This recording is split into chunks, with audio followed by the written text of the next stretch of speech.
The Kolkata rape and murder case, like many other high profile crimes in India, has stirred significant public outcry and media attention.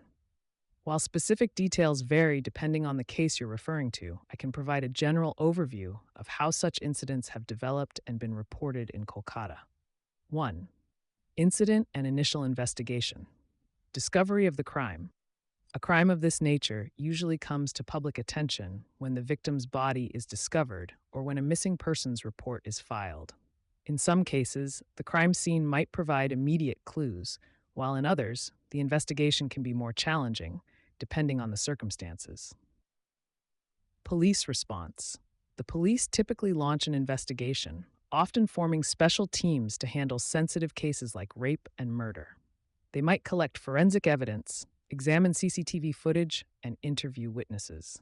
Media coverage. The media usually starts reporting on the case as soon as it is known, often highlighting the brutality of the crime and the public's reaction. 2. Public outcry and protests. Public reaction. In Kolkata, as in other parts of India, such cases often lead to public outrage.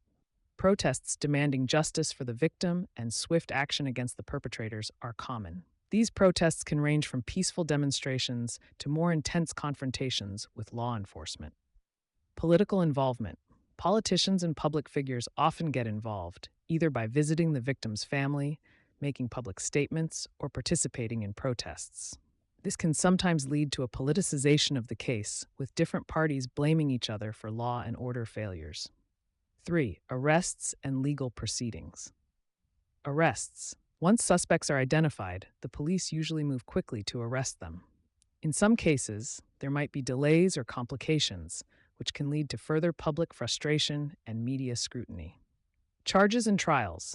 After arrests, the suspects are charged, and the case moves to the court. The legal process can be lengthy, with trials often taking months or even years. During this time, there might be additional media coverage focusing on the progress of the case, the evidence presented, and the defense and prosecution arguments. 4. Media and public discourse. Ongoing coverage.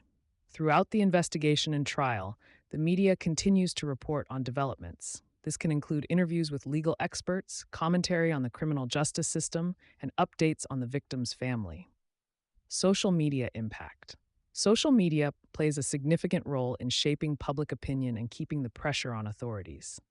Hashtags, viral posts, and online petitions often emerge as part of the broader discourse. 5. Judicial outcome, verdict and sentencing. If the case reaches a verdict, the outcome, whether it results in a conviction or acquittal, becomes a major news story. The sentencing, especially in high-profile cases, is closely watched and often debated in terms of its fairness and deterrence effect. Appeals in higher courts. Sometimes, the case might move to higher courts if there are appeals against the verdict or sentence, which can prolong the judicial process. 6. Long-term impact. Legal reforms. High-profile cases sometimes lead to calls for legal reforms, stricter laws, or changes in how the criminal justice system handles such cases. Societal reflection. These cases often prompt broader discussions on issues like women's safety, policing, and societal attitudes towards violence against women. If you have a specific case in mind, I can provide more detailed information.